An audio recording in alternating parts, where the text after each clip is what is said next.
That's a great segue. I'm going to move into commercial property. I hear you've been making the media rounds bad-mouthing commercial property, so we're going to delve into this a little bit. So I think we all acknowledge rates are higher, liquidity's lower. REIT prices were down 25% last year. Non-traded REITs were up.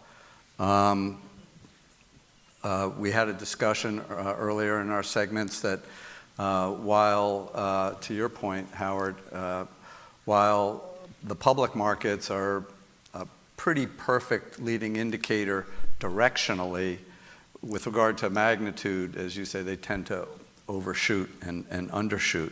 So, but REITs were down 25% last year. Core was up. Bid-ask spreads are wide. Transaction activity has cratered. Right. I think cap rates are starting to rise, but it's hard to tell with a lack of transaction activity.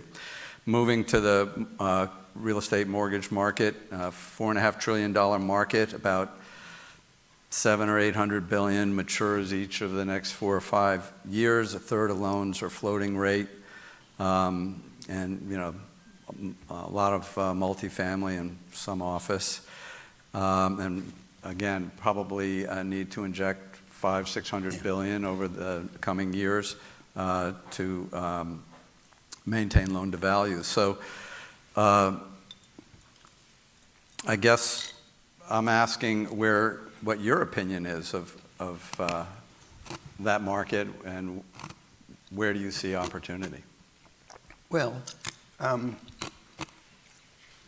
believe that, as I said before, when interest rates go up, the notional value of all assets goes down.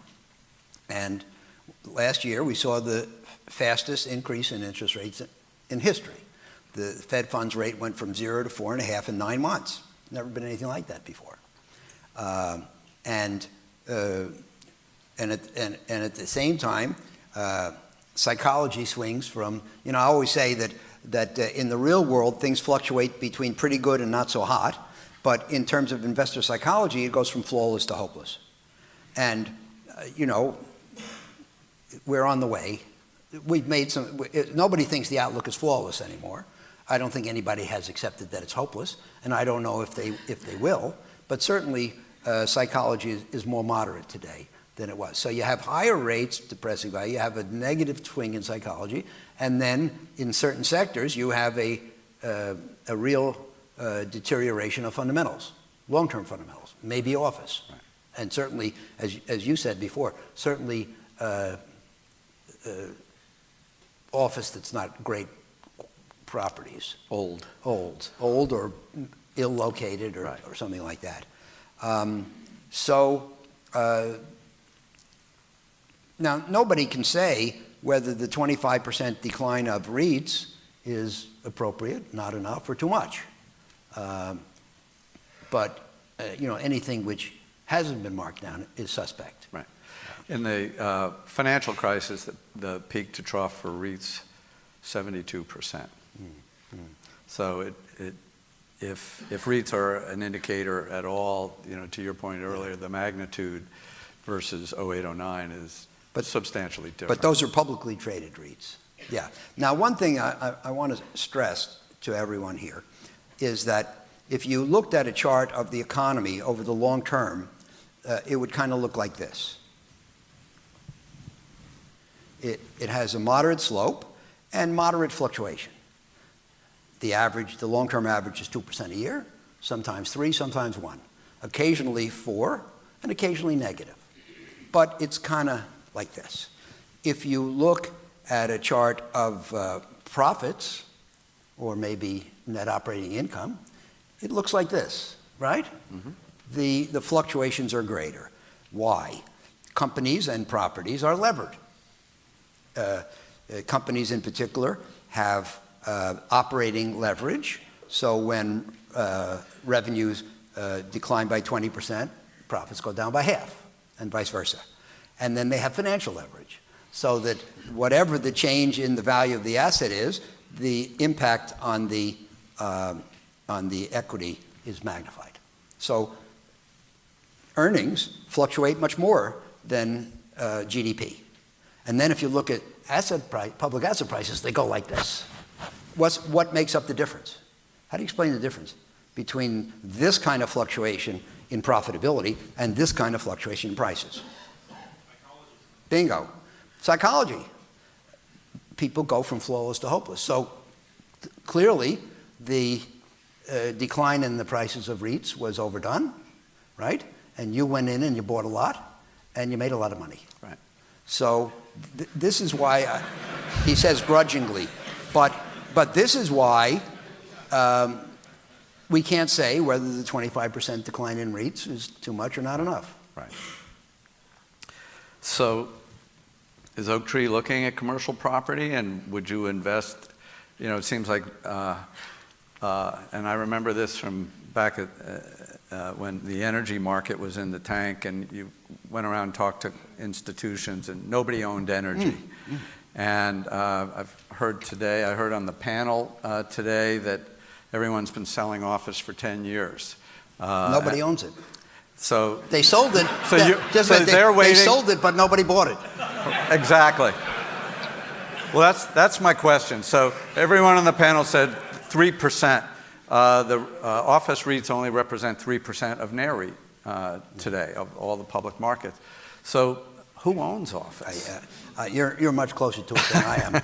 But you would know, you buy office? Well, but this question, you said something about, you know, would people buy it?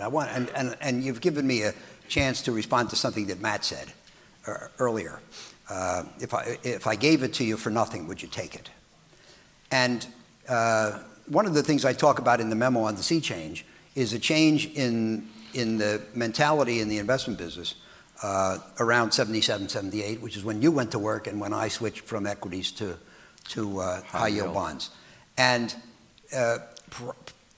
prior to that time, the job of the fiduciary was described as buying high quality assets. And this is one of the reasons we both survived the Nifty 50. That's one of the reasons why the Nifty 50 did so well. They were considered great companies. And because they were so great, there was no price too high, which is the inverse of what Matt said. Matt said, maybe, is there such a thing as a price which is low enough? When I started with high yield bonds, which were really invented in 77, 78, Moody's defined the B-rated bond as follows: fails to possess the characteristics of a desirable investment. That's it, you know. And when I talk to audiences like this, I say, you know, I drove over here this afternoon. I got my car downstairs. I really don't need it anymore. I'd like to sell my car. And you have money. I know you have money. And you might be able to use my car. So would you buy it? But I say to him, but there's probably one question that you would ask me, hopefully, before you say yes or no, which is, what's the price? And Moody's was saying that for a B-rated bond, there is no price low enough. And the converse is, for a high-quality asset, there's no price too high.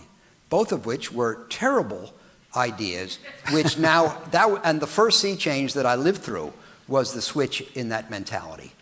Because now we don't say that the professional is somebody who buys high quality or low risk assets. Now we say, is it risky? How risky is it? What's the prospective return? Is the prospective return sufficient to compensate for the risk? That's what we do today.